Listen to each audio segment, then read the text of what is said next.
welcome to this week's episode on British history, teaching you all you need to know to pass that Life in the UK test. So moving on from Henry VIII, this episode will look further into the Reformation in Scotland, Mary Queen of Scots and Queen Elizabeth I. First, let's discuss the Reformation in Scotland.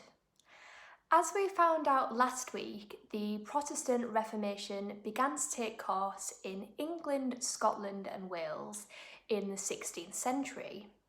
It was in 1560 the Reformation Parliament accepted the Reformation and brought the Pope's influence over Scotland to an end. It was then that the Roman Catholic religious services became illegal. The Queen of Scotland, Mary Stuart, often now called Mary Queen of Scots, was a Catholic. She spent most of her childhood in France, while Scotland was ruled by regents, but arrived back in Scotland in 1561. Since 1560, Scotland had become officially a Protestant nation, and though Mary was greeted warmly by the citizens of Edinburgh, many Scottish leaders were openly hostile to Mary's Catholic beliefs. She was therefore the centre of a power struggle between different groups. Mary was suspected of being involved in her husband's murder and moved back to England, giving up her throne to her Protestant son, James VI of Scotland. Mary was Elizabeth I's cousin and hoped that Elizabeth might help her, but Elizabeth suspected Mary of wanting to take over the English throne. Mary's claim to be Queen of England continued to cause difficulties between the two queens until the execution of Mary in 1587.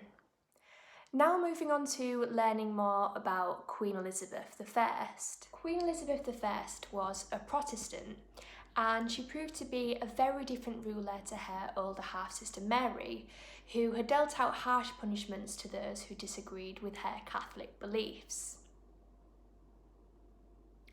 During Elizabeth's reign, she tried to make England a fairer place for everyone and succeeded in finding a balance between the views of Catholics and the more extreme views of the Protestants.